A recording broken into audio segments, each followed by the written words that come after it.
Chapter 4, Self Esteem. Building Positive Self Esteem and Image. A beggar was sitting at the train station with a bowl full of pencils. A young executive passed by and dropped $1 in the bowl. He then boarded the train. Before the doors closed, something came to his mind and he went back to the beggar, grabbed a bunch of pencils, and said, "They are priced right. After all, you are a business person and so am I." And he left. 6 months later, the executive attended a party. The beggar was also there, in a suit and tie. The beggar recognized the executive, went up to him, and said, "You probably don't recognize me, but I remember you." He then narrated the incident that happened 6 months before. The executive said, "Now that you have reminded me, I do recall that you were begging. What are you doing here in your suit and tie?" The beggar replied, "You probably don't know what you did for me that day. You were the first person in my life who gave me back my dignity. You grabbed the bunch of pencils and said they are priced right. After all, you are a business person and so am I. After you left, I thought to myself, what am I doing here? Why am I begging? I decided to do something constructive with my life. I packed my bag, started working, and here I am. I just want to thank you for giving me back my dignity. That incident changed my life." What changed in the beggar's life? What changed was that his self esteem went up and so did his performance. This is the magic of self esteem in our lives. Simply put, self esteem is how we feel about ourselves. Our opinion of ourselves critically influences everything from our performance at work, our relationships, and our role as a parent to our accomplishments in life. Self esteem is a major component in determining success or failure. High self esteem leads to a happy, gratifying, and purposeful life. Unless you perceive yourself as worthwhile, you cannot have high self esteem. All great world leaders and teachers throughout history have concluded that one must be internally driven in order to be a success. We transfer our unconscious self appraisal to others and they respond to us accordingly. People with high self esteem grow in conviction, competence, and willingness to accept responsibility. They face life with optimism, have better relationships, and fulfilling lives. They are motivated and ambitious. They are more sensitive. Their performance and risk taking ability go up. They are open to new opportunities and challenges. They can give and receive criticism and compliments tactfully and with ease. Self esteem is a feeling which comes from an awareness of what is good and having done it. Self esteem is our self concept. There's a story about a farmer who planted pumpkins on his land. For no reason, he put a small pumpkin hanging by the vine into a glass jar. At harvest time, he saw that the pumpkin had grown equivalent only to the shape and size of the jar. Just as the pumpkin could not grow beyond the boundaries restricting it, human beings cannot perform beyond the boundaries of their self concept, whatever it may be. Some advantages of high self esteem. There is a direct relationship between people's feelings and their productivity. High self esteem is evident in respect for one's self, others' property, law, parents, and one's country. The reverse is also true. Self esteem builds strong conviction, creates willingness to accept responsibility, builds optimistic attitudes, leads to better relationships and fulfilling lives, makes a person more sensitive to others' needs and develop a caring attitude, makes a person self motivated and ambitious, makes a person open to new opportunities and challenges, improves performance and increases risk taking ability, helps a person give and receive both criticism and compliments tactfully and easily. How do we recognize poor self esteem? What are the behavior patterns of a person with poor self esteem? The following is a brief list which is not all inclusive but is indicative. They are generally gossip mongers. They have a critical nature. They criticize as if there is a contest going on and they have to win a prize. They have high egos, they are arrogant and believe they know it all. People with low self esteem are generally difficult to work with and for. They tear down others to get a feeling of superiority. They are closed minded and self centered. They constantly make excuses, always justifying failures. They never accept responsibility, always blaming others. They have a fatalistic attitude, no initiative, and always waiting for things to happen. They are jealous by nature. They are unwilling to accept positive criticism. They become defensive. They are bored and uncomfortable when alone. Poor self esteem leads to breakdown in decency. People with low self esteem don't know where to draw the line, where decency stops and vulgarity starts. It is not unusual for people to tell jokes at social get togethers, but with every drink, the jokes get dirtier and dirtier. They don't have genuine friends because they are not genuine themselves. They make promises they know they are not going to keep. A person with low self esteem would promise the moon to make a sale. Unkept promises lead to loss of credibility. A person with high self esteem would prefer loss of business than loss of credibility because they realize that one cannot put a price on one's credibility. Their behavior is senseless and erratic. They swing from one end of the pendulum to another. They may be all sugar and honey today, but the same people may be out to cut your throat tomorrow. They lack balance. They alienate people and tend to be lonely. They are touchy in nature. This is called the fragile ego. Anytime something is said, a person with a fragile ego takes it personally and gets hurt. It leads to dejection. What is the difference between being touchy and being sensitive? Touchiness is the cactus approach. You touch me and I will hurt you. Being sensitive is the positive approach, the caring approach. Many times the two are used interchangeably. People say, be careful when talking to so and so. He or she is very sensitive. What they are really saying is that the person is touchy, so be careful. They have negative expectations of themselves and others and are seldom disappointed. They lack confidence. They constantly seek approval and validation from others. Seeking approval is different from seeking a second opinion, which really means consultation. 2.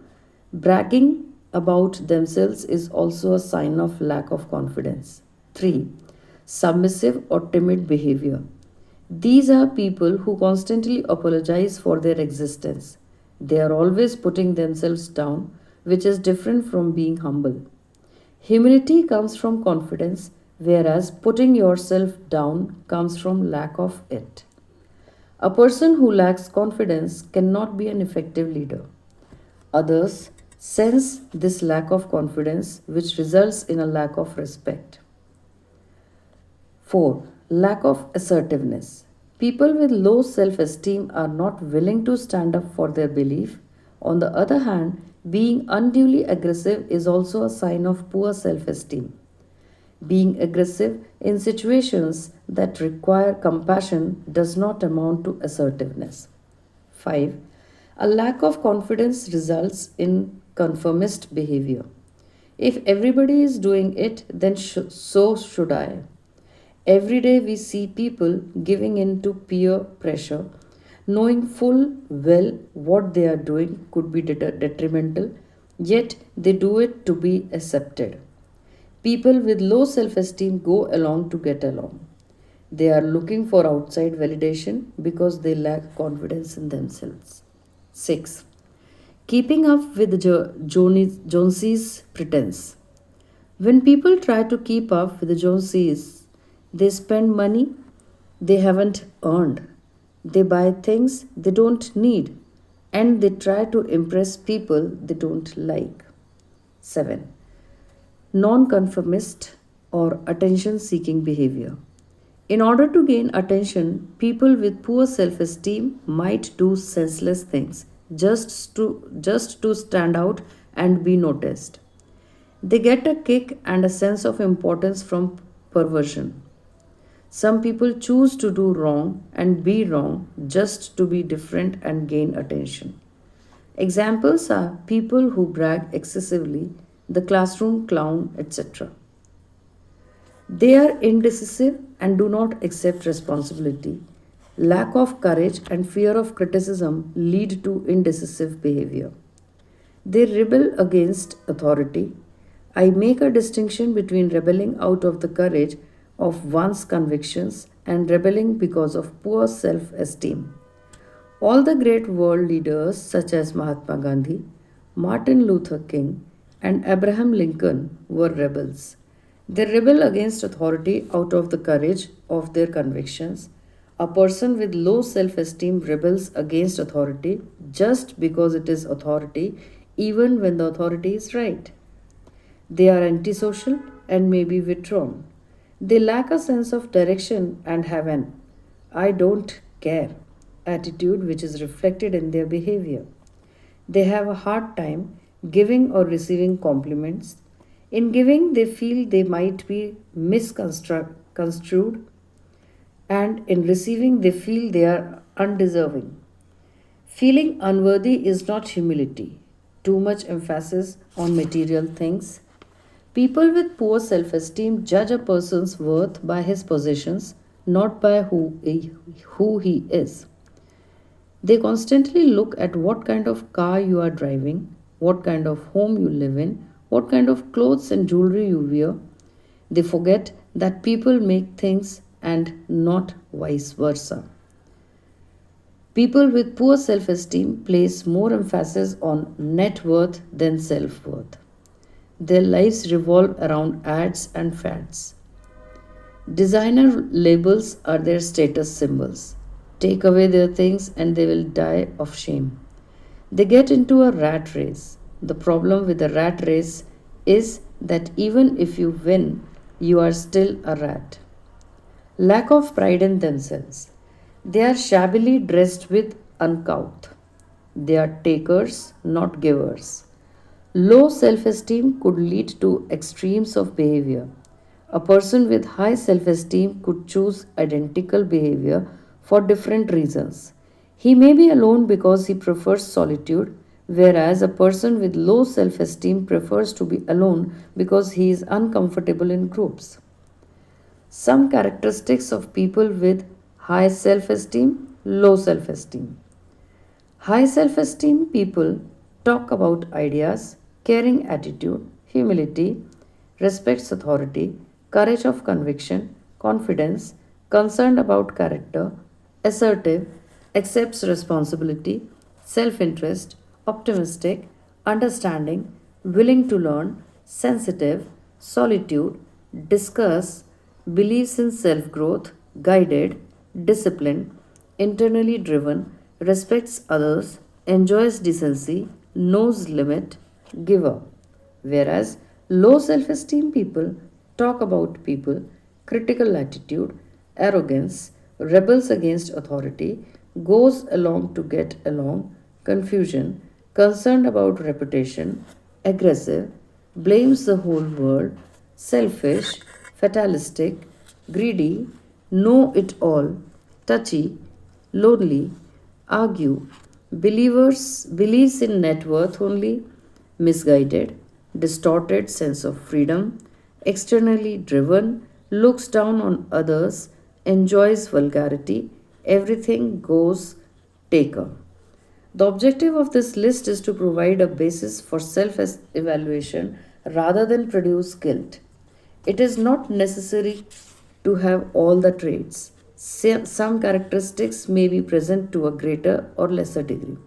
So long as we are able to recognize them, we can make an effort to correct ourselves. They put on a mask. A young executive with poor self esteem was promoted, but he could not reconcile himself to his new office and position. There was a knock at his door. To show how important and busy he was, he picked up the phone and then asked the visitor to come in. As the man waited for the executive kept talking on the phone, nodding and saying, "No problem, I can handle that." After a few minutes, he hung up and asked the visitor what he could do for him. The man replied, "Sir, I am here to connect your phone." What is the message? Why pretend? What are we trying to prove? What do we want to accomplish? Why do we need to lie?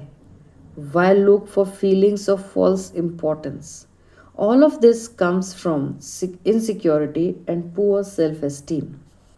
Why pretend? Our character can be judged by everything we do or don't do, like or don't like, such as the kind of movies we enjoy, the kind of music we listen to, the kind of company we keep or avoid, the kind of jokes we tell or laugh at, the kind of books we read. Every action of ours gives us away anyway, so why pretend? I believe that if a person lives with conviction, sensitivity, and cooperation, he can move others with his effort. That person becomes worthy of self-respect. Positive self-esteem, negative self-esteem. Self-esteem has self-respect, self-confidence, self-worth, self-acceptance, self-love, self-knowledge, self-discipline. Whereas negative self-esteem has self put down, self doubt, self abuse, self denial, self centeredness, self deceit, self indulgence. Self esteem does not mean having a big ego. Unless a person is at peace with himself, he cannot be at peace with others. Just as we cannot give to others what we don't have unless we possess the components of self-esteem. We cannot share it with others. We need to first get in touch with ourselves and put ourselves in order. Even in an aircraft, the safety instructions tell you to on an oxygen mask on yourself first and then on your child. We are not talking about selfishness. Self esteem can be defined as the way we feel about ourselves. Self image is the way we see ourselves. When we feel good, our productivity goes up. Causes of low self esteem. We start forming our self esteem, positive or negative, from the day we are born. We develop feelings about ourselves that are reinforced by others. Negative self talk or negative autosuggestions. This is when we say to ourselves, consciously or unconsciously, statements such as, "I have a poor memory," "I'm not good at math," "I'm not an athlete," "I'm tired." Such statements only reinforce the negative and put ourselves down. Very soon, our mind starts believing these statements and our behavior changes accordingly. They become self fulfilling prophecies. Environment. Home. The greatest thing that a parent can give to his children are roots. The best part of a family tree is the roots. Noticing a little girl's courteous and polite behavior, the teacher asked, "Who taught you to be so courteous and polite?" The girl replied, "No one. It just runs in our family."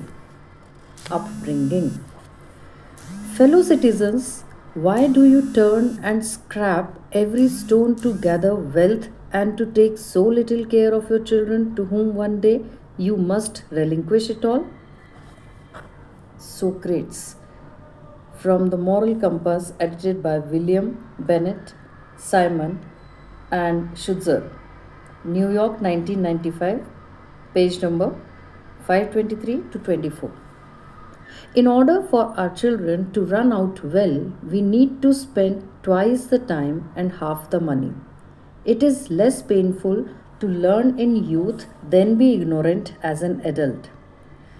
Parents with high self esteem breed confidence and high self esteem in their children by giving them positive concepts, beliefs, and values. The reverse is also true. It is a great heritage to have honest parents. Parents who participate in crooked business deals unfortunately set bad examples for future generations. A strong role model or mentor could be a parent, relative, or teacher who is held in high regard. During their formative years, children look up to adults in positions of influence. Even as adults, we look to our supervisors and managers as role models. Little eyes upon you. There are little eyes upon you, and they are watching night and day. They are little ears that quickly take in every word you say. There are little hands all eager to do anything you do, and a little boy who's dreaming of the day he'll be like you. You are the little fellow's idol. You are the wisest of the wise. In his little mind about you, no suspicions ever rise. He believes in you devotedly, holds all that you say and do. He'll say and do in your way when he is grown up like you. There's a wide eyed little fellow who believes you are always right, and his eyes are always opened, and he watches day and night. You are setting an example every day in all you do for the little boy who is waiting to grow up to be like you. Building confidence. A young couple used to leave their daughter at a daycare center every day before going to work. As they parted company, the parents and child kissed each other's hands and then put the kisses in their pockets. All during the day, when the little girl got lonely, she would take out a kiss and put it on her cheek. This little routine made them feel together, even though they were physically apart. What a wonderful thought! What makes a child a delinquent? Teach him to put a price tag on everything, and he will put his integrity for sale. Teach him never to take a stand, and then he will fall for anything. Make him believe that winning is not everything. It is the only thing that he will make every effort to win by hook or by crook. Give a child everything he wants right from infancy, and he will grow up believing that the world owes him a living and everything will be handed to him on a platter. When he picks up bad language, laugh at him. This will make him think he is cute. Don't ever give him any moral or ethical values. Wait until he is 21 and let him determine his own. Give him choices without direction. Never teach him that every choice has a consequence. Never tell him he is wrong. He might develop a complex. This will condition him to believe that society is against him when he gets arrested for doing something wrong. Always pick up things that he leaves lying around: books, shoes, clothes, etc. Do everything for him so that he will learn to push all responsibilities onto others. Let him read, watch, and hear anything he wants. Be careful what he feeds his body, but let his mind feed on garbage. In order to be popular with his peers, he must go along to get along. Quarrel frequently when he is present. This way, he won't be surprised when things fall apart at home.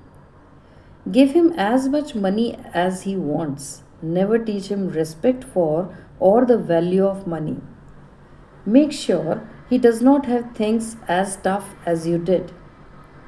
Provide instant gratification for all sensual desires such as food, drink, comfort. Deprivation can cause frustration. Side with him against neighbors, teachers, etc., as they are prejudiced against him. When he gets into real trouble, excuse yourself by saying, I tried my best, but I could never do anything with him. Don't put your foot down because you believe discipline takes away freedom. Prefer remote control to parental control in order to teach independence. What children get, they give to society. Children learn what they live. If a child lives with criticism, he learns to condemn. If a child lives with praise, he learns to appreciate. If a child lives with hostility, he learns to fight. If a child lives with tolerance, he learns to be patient. If a child lives with ridicule, he learns to be shy. If a child lives with encouragement, he learns confidence. If a child lives with shame, he learns to feel guilty. If a child lives with approval, he learns to like himself. If a child lives with fairness, he learns justice. If a child lives with security, he learns to have faith. If a child lives with acceptance and friendship, he learns to find love in the world. Education. Being ignorant is not shameful, but being unwilling to learn is. Role models can teach through examples. Children who are taught the importance of integrity during their formative years generally don't lose it. It becomes a part of life, which is what we are looking for in any profession, whether in a contractor, attorney, accountant, politician, police officer, or judge. Integrity is a lot stronger than honesty. In fact, it is the foundation of honesty. Youths are impressionable when they see their mentors, such as parents, teachers, or political leaders, cheating with pride or bragging about petty dishonesty, such as stealing a towel in a hotel or cutlery from the restaurant. The following happens. They are disappointed. They lose respect for their mentors. Constant exposure breeds acceptance in them. Poor role models. A school teacher asked a little boy what his father did for a living. The boy replied, I'm not sure, but I guess he makes pens, pencils, light bulbs, toilet rolls, etc. Because that is what he brings home every day in his lunchbox. Making unfair comparison. Fair comparisons are okay, but unfair comparisons make a person feel inferior. Comparison basically brings out the competitive spirit to outperform the next person. People with high self esteem don't compete with others. Instead, they improve their own performance. They compete against themselves. They compare their performance against their capabilities. Failure or success, a ripple effect. There is a lot of truth in the statement. Success breeds success and failure breeds failure. In sports, we often see that whenever the champion's morale is low, and it does get low at some point, the coach will never put him up against a good fighter. Because if he suffers one more defeat, his self esteem will go even lower. To bring his self confidence back, the coach pits him against a weak opponent, and that victory raises his self esteem. A slightly stronger opponent is next, and that victory brings up the level of confidence. And on until the day comes when the champion is ready to face the ultimate challenge. With every success, self confidence goes up and it is easier to succeed the next time. For this reason, any good leader, be it a parent, teacher, or supervisor, would start a child off with easy tasks. With every successful completion, the child's level of confidence and self esteem go up. Add to that positive strokes of encouragement, and this will start solidifying positive self esteem. Our responsibility is to help break the chain of failure and put ourselves and our children into the chain of success. Confusing failing with failure.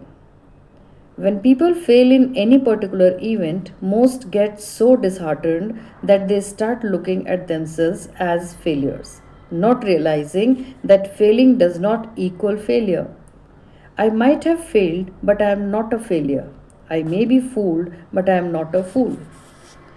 Unrealistic expectations of perfection by parents, teachers, and supervisors. Suppose a child comes home with a report card with 5 A's and 1 B. Usually, the first thing his parents will say is, "Why the B?" What do you think will go through the child's mind? Did he try for the B?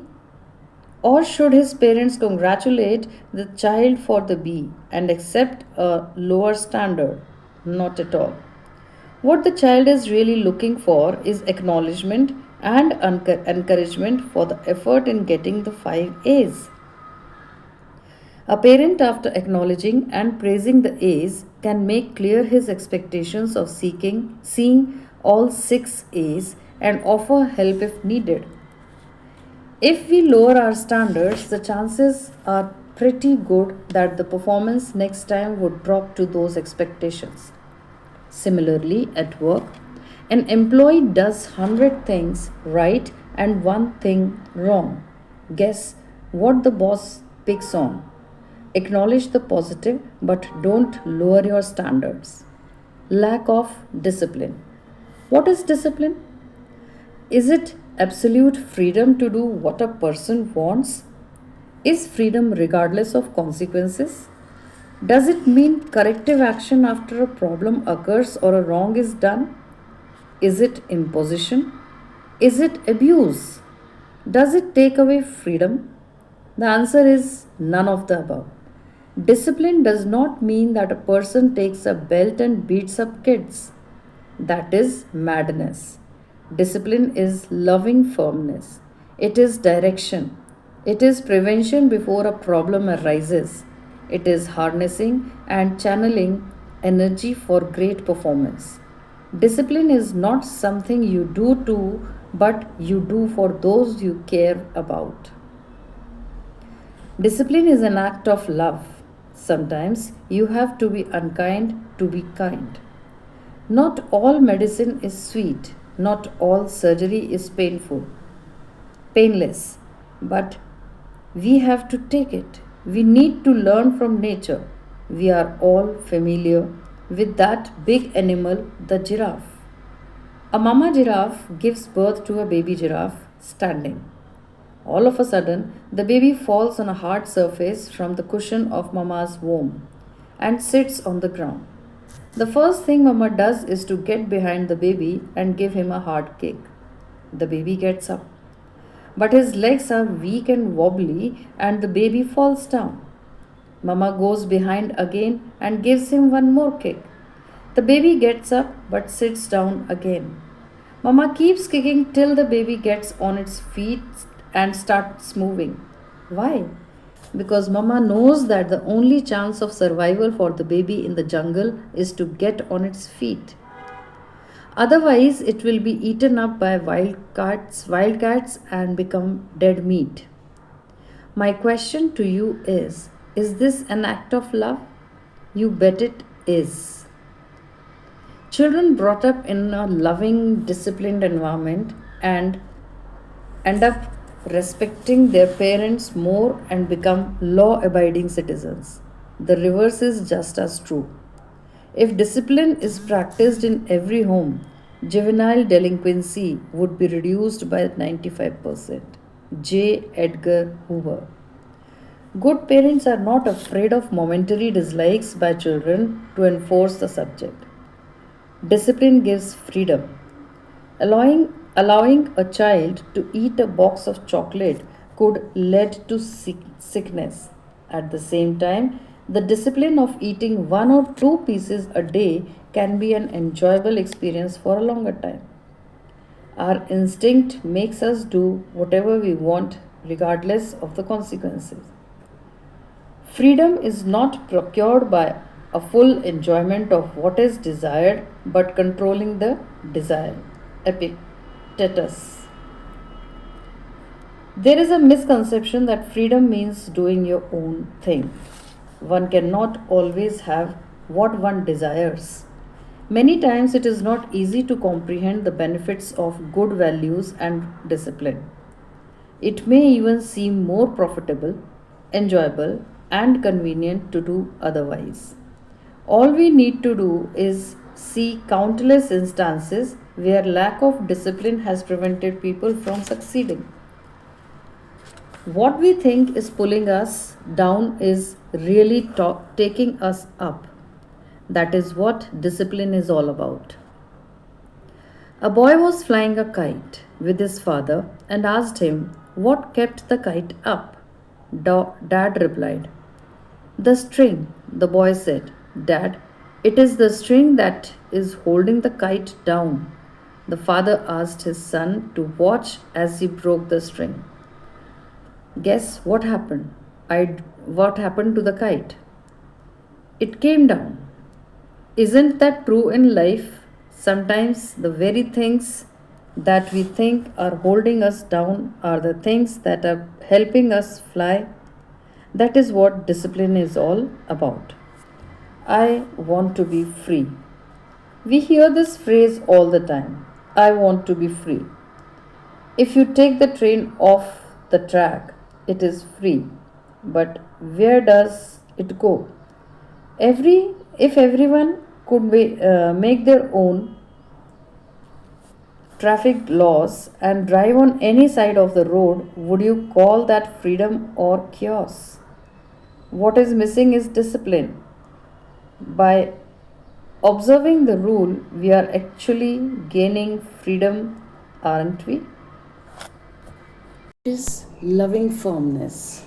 I have asked this question to many participants in my seminars. If your child had a fever of 105 degree Fahrenheit and did not want to go to the doctor, what would you do? Invariably, they said they would get medical help even if the child resisted. Why? Because it is the best interest of the child. Parenting is not a popularity contest. A judge, when sentencing a man for robbery, asked if he had anything to say. The man replied, "Yes, Your Honor. Please sentence my parents to jail also." The judge asked, "Why?" The prisoner answered, "When I was a little boy, I stole a pencil from school. My parents knew about it but never said a word. Then I stole a pen. They knowingly ignored it. I continued to steal many other things from the school and the neighborhood till it became an obsession. They knew about it, yet they never said a word. If anyone belongs in jail with me, they do." He is right. It is not discharging their responsibilities. His parents are also to blame, although it does not absolve him of his responsibility. Giving choices to children is important, but choices without direction result in disaster.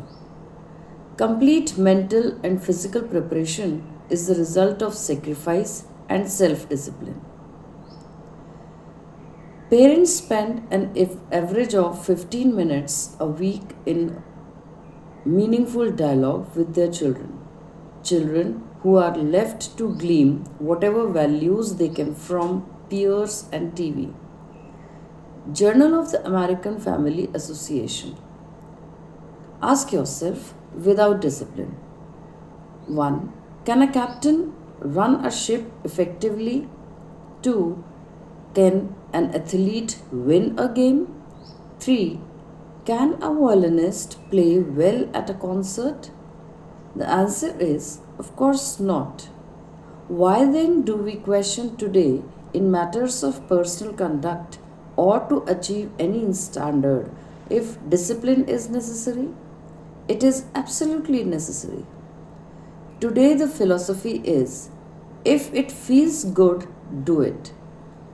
I have heard parents innocently saying, I don't care what my kids do so long as it makes them happy. That's all that matters. I ask them, wouldn't you want to know what makes them happy?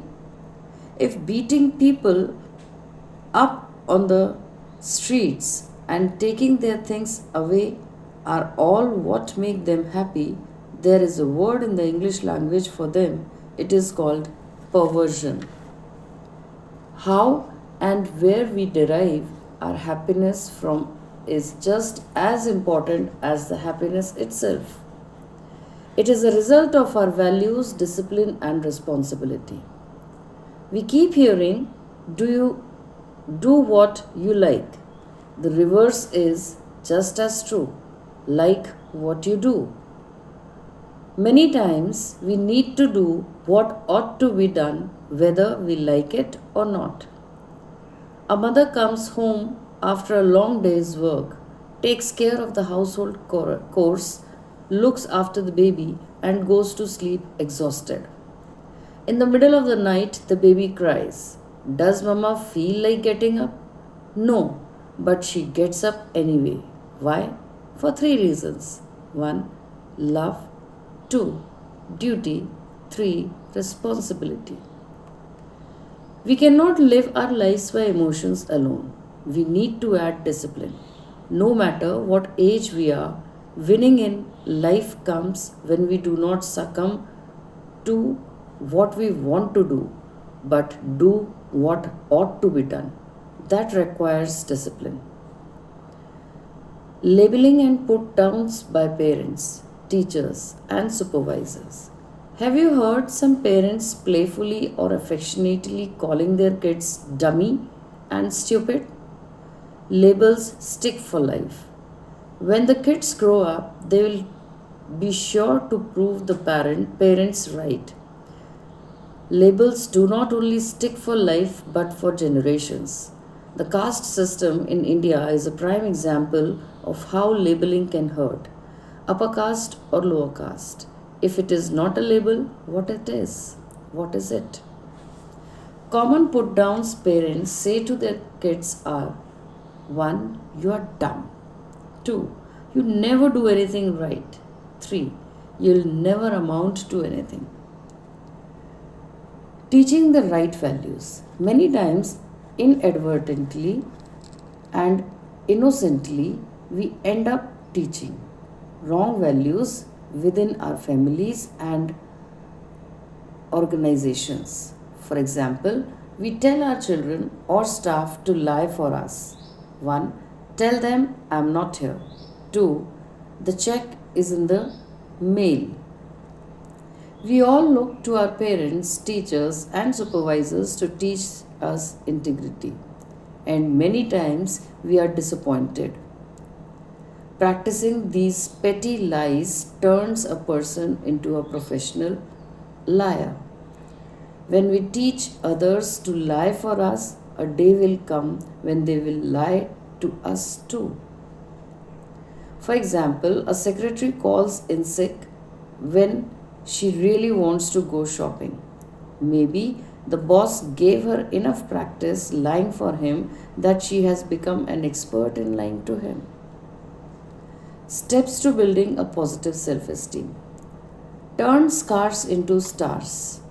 Read the life histories of people who have turned a negative into a positive, adversity into advantage, stumbling blocks into stepping stones.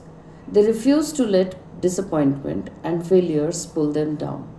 Some of the best music was composed by Beethoven. What was his handicap? He was deaf.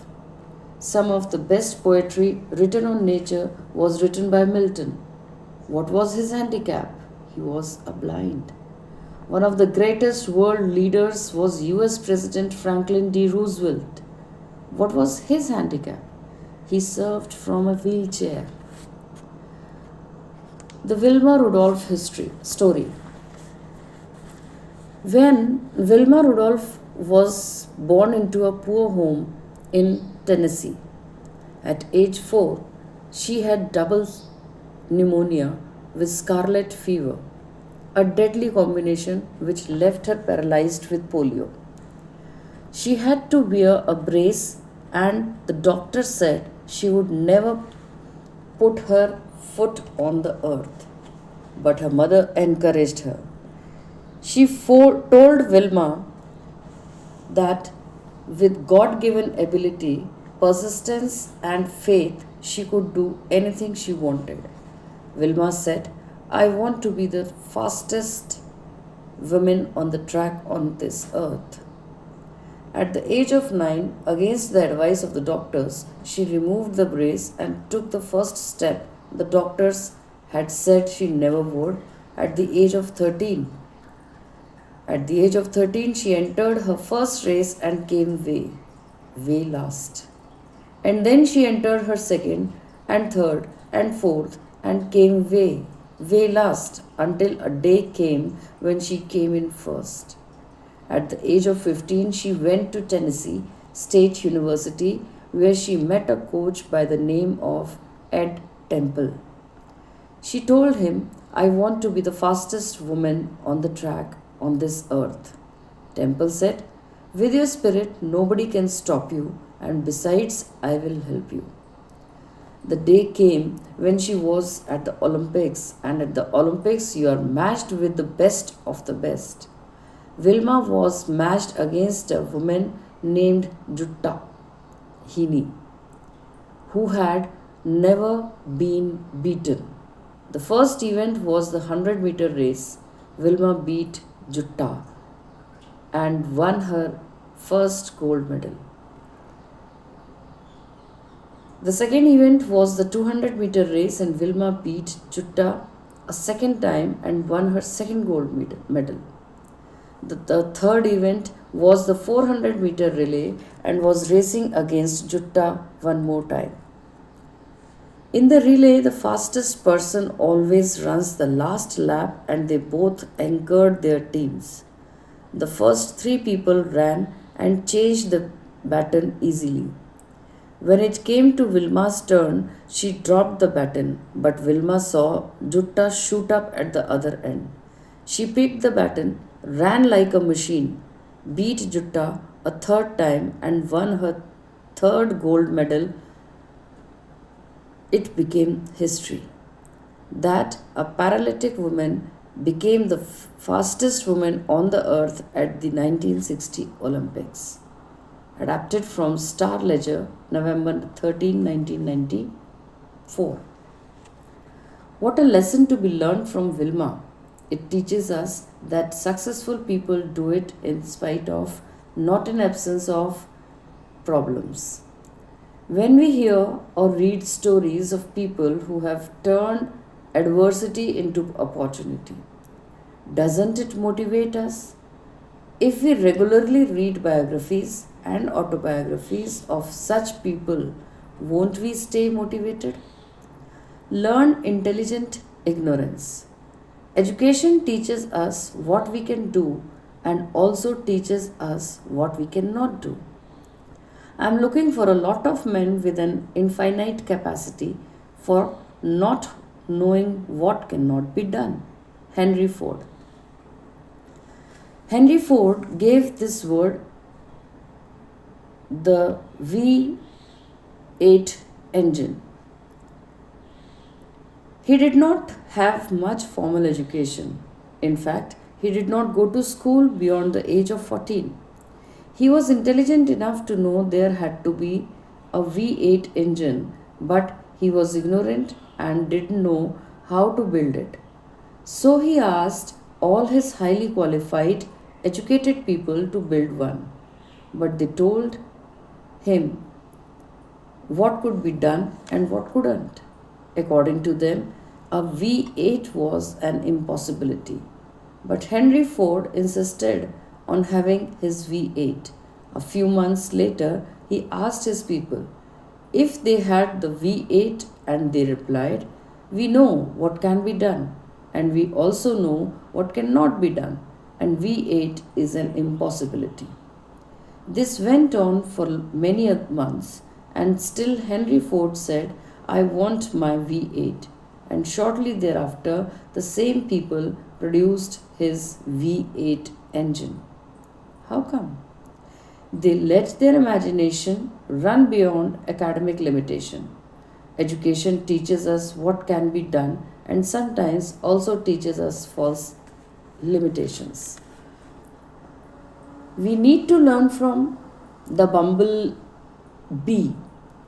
We need to learn from nature. According to scientists, the bumblebee's body is too heavy and its wingspan too small. Aerodynamically, the bumblebee cannot fly, but the bumblebee doesn't know that and it keeps flying. When you don't know your limitations, you go out and surprise yourself.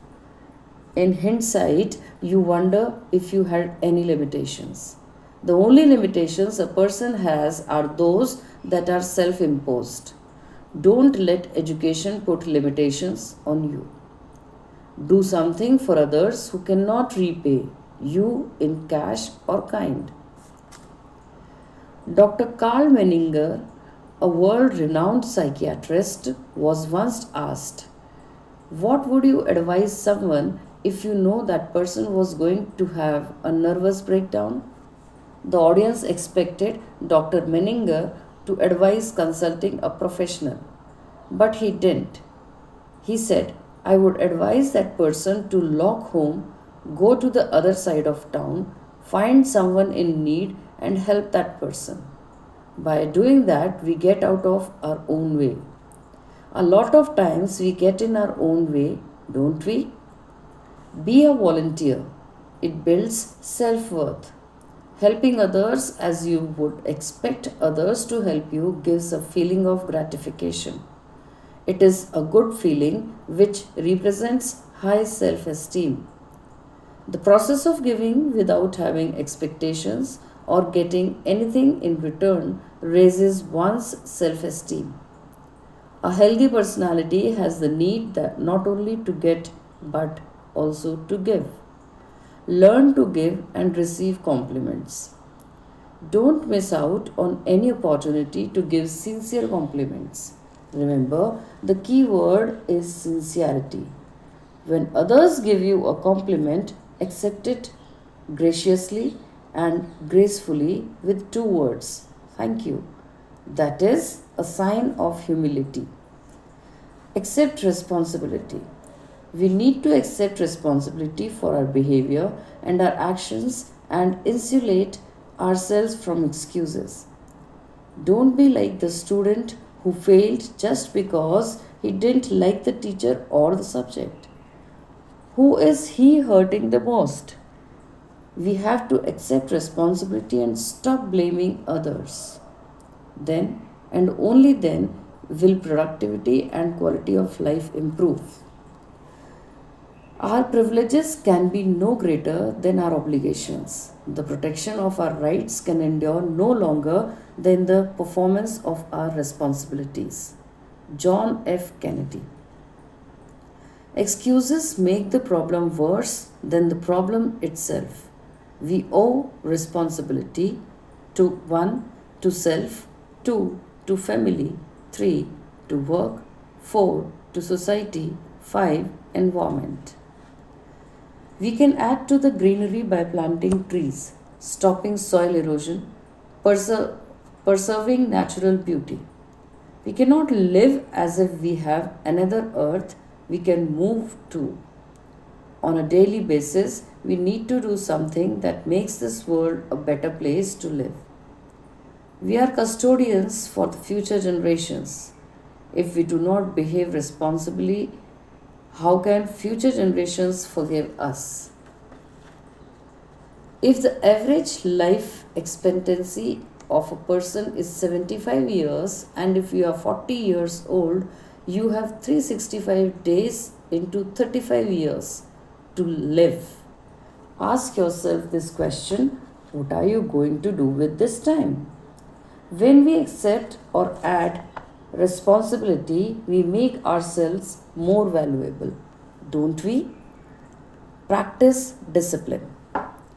Self discipline does not kill joy but builds it. You see, people with talent and ability, and yet they are unsuccessful. They are frustrated, and the same behavior pattern affects their business, their health, and their relationships with others. They are dissatisfied and blame it on luck without realizing that many problems are caused by a lack of discipline. Set goals. Well defined goals give a person a sense of direction, a feeling of accomplishment when he reaches his goals. More important than goals is a sense of purpose and vision.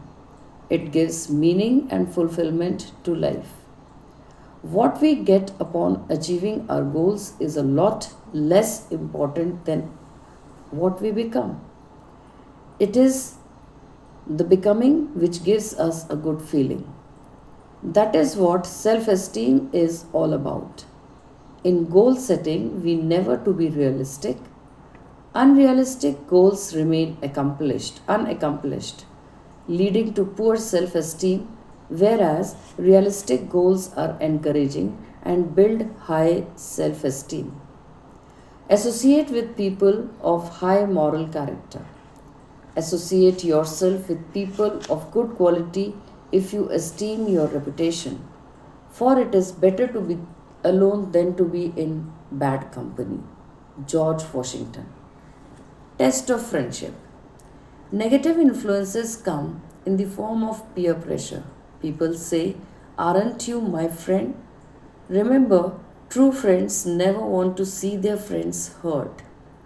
If I ever saw that a friend he had one drink too many, I would put my foot down and not let him drive. I would rather lose the friendship than lose a friend. It is common to see people doing wrong things to get accepted, saying it is cool, not realizing that will be left cold. What starts as peer pressure may be in reality a test of friendship. Where will they be when you are in trouble? How far will they go to help you? And the biggest question is, if they don't have the character today, how will they have the character tomorrow to help you? Associating with people of high moral character helps build self esteem. Peer pressure. When the desire to belong to the herd becomes stronger than the desire to stand up for what is right, it is evident that what is lacking is courage and character. It is less controversial. Going along to get along is a safer way, keeps one's peers happy, and one does not risk being laughed at. That is where people with high self esteem draw the line. That is what separates the men from the boys. Examples: 1. School kids conform because they do not want to be laughed at. 2. They don't give the answers because others will make fun of them. 3. Factory workers keep performance low to keep peers happy. Moderation. Many people say in moderation it is okay. I try a little and quit. The question is, in moderation, is it really okay? 1. To cheat. 2.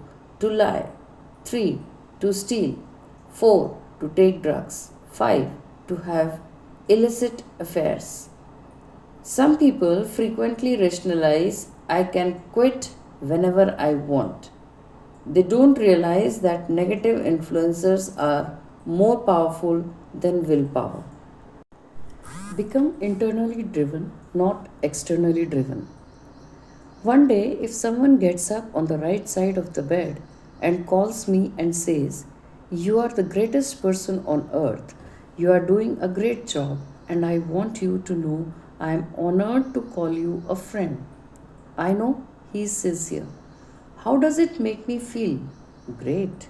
But the next day, he gets up on the wrong side of the bed, picks up the phone, and says, you rascal, you cheat, you crook, you are the biggest fraud in town.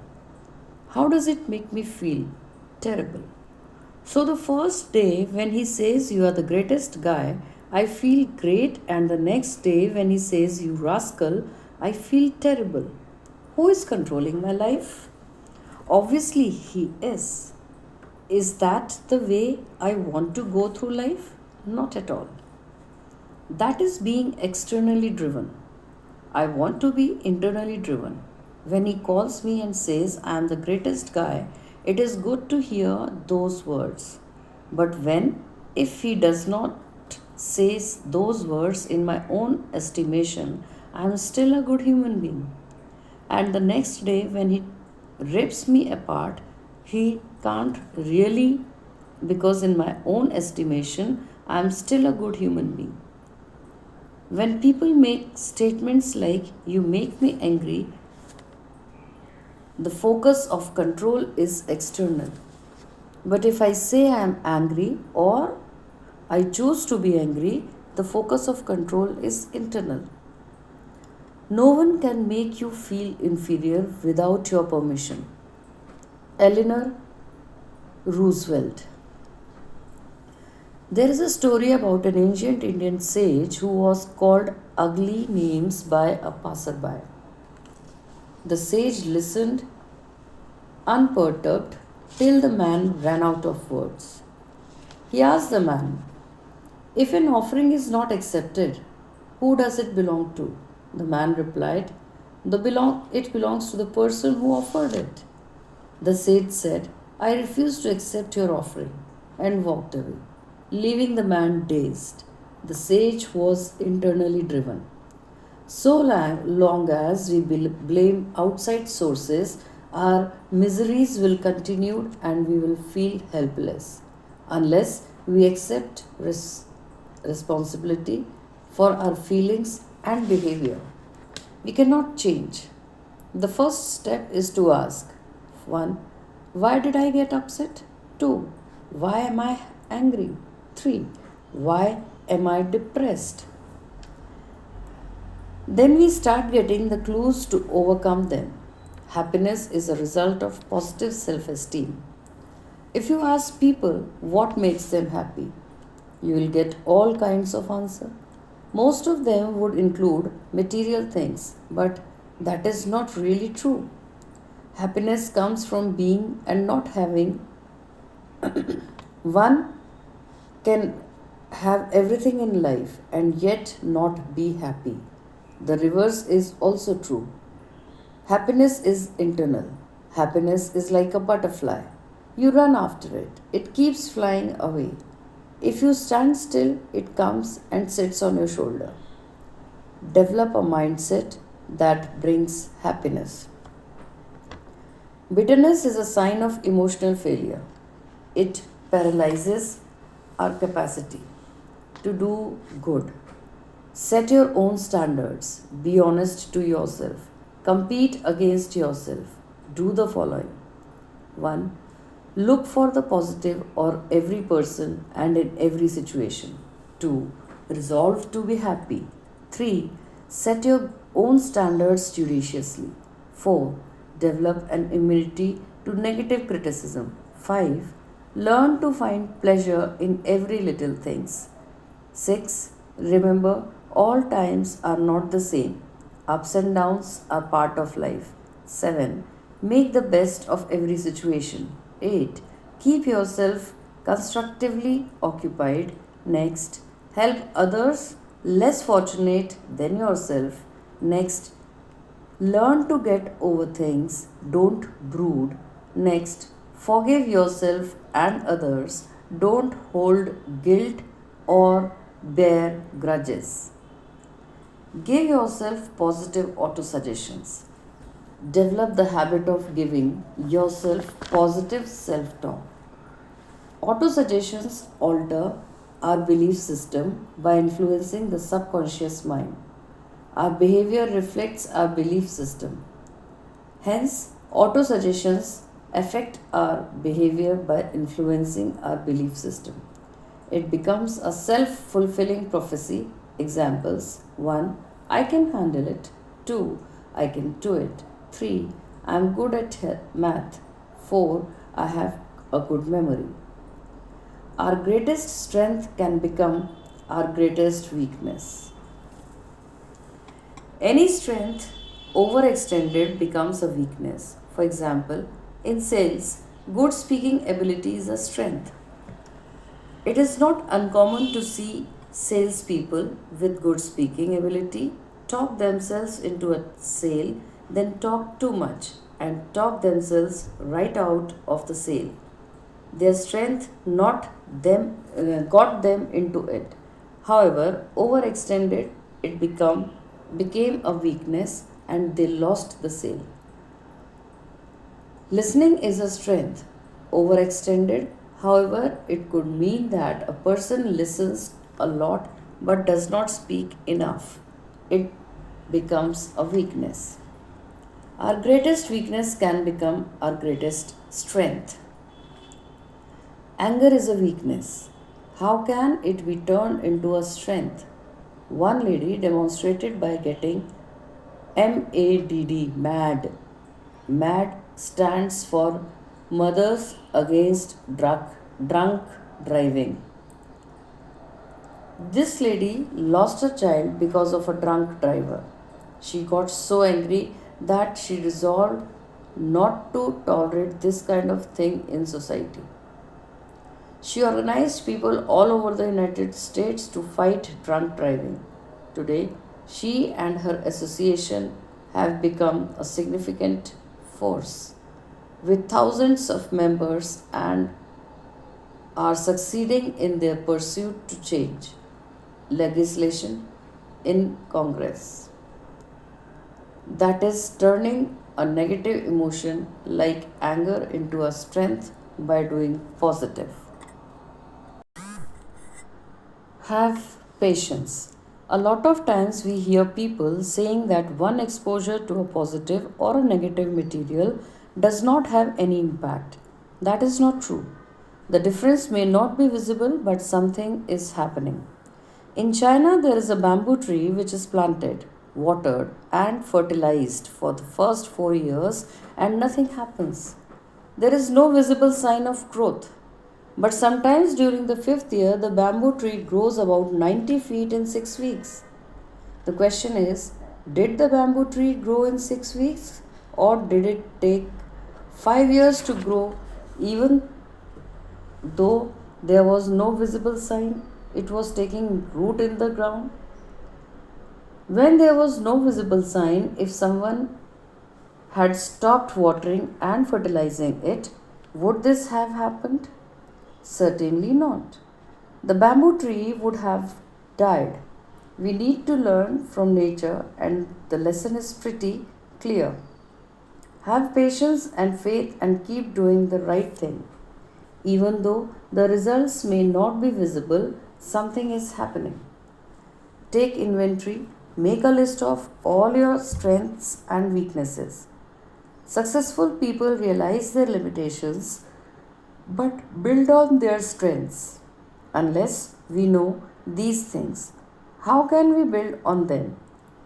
Focus on what you want to do and be rather than what you don't.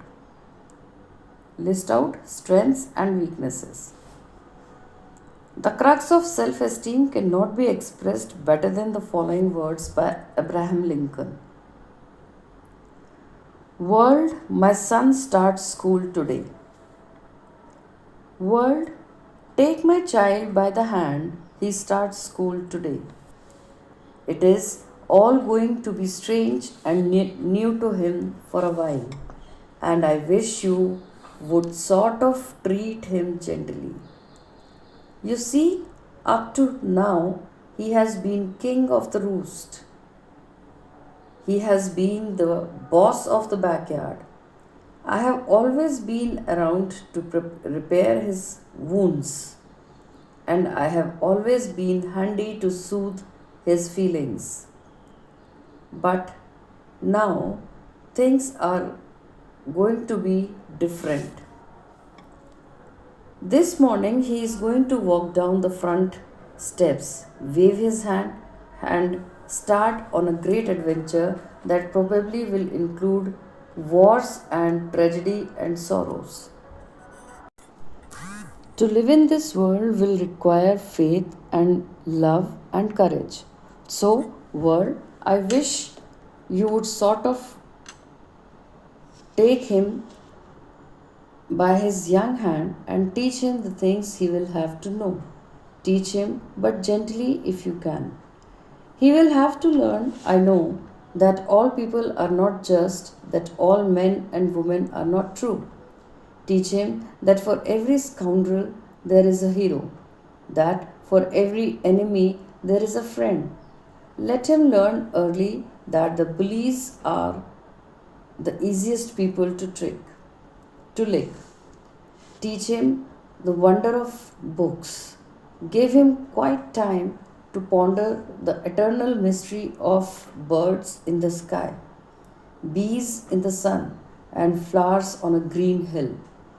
Teach him that this is a far more honorable to fail than to cheat. Teach him to have faith in his own ideas, even if everyone tells him they are wrong. Try to give my son the strength not to follow the crowd when everyone else is getting on the bandwagon. Teach him to listen to others, but to filter all he hears on the screen of truth and to take only the good that comes through. Teach him never to put a price tag on his heart and soul. Teach him to close his ears on the involving mob and to stand and fight if he thinks he is right. Teach him gently, world, but do not coddle him, because only the fine test of fire makes fine steel. This is a big order, world, but see what you can do. He is such a nice son. Signed, Abraham Lincoln. Action plan 1. Read life stories of people who have turned negatives into positives. Make reading good books or listening to inspirational audio tapes part of your daily routine. 2. Regularly and systematically commit a portion of your time and or money to charitable activity without any expectations in cash or kind. 3. Stay away from negative influencers. Don't give in to peer pressure. 4. Practice giving and receiving sincere compliments graciously. 5. Start accepting responsibility for your behavior and actions. 6. Practice self-discipline even when it is not comfortable. 7. Associate with people of high moral of character. 8. Be creative and find Ways to turn your weaknesses into strengths. 9. Practice patience, perseverance, persevere even if the results are not visible.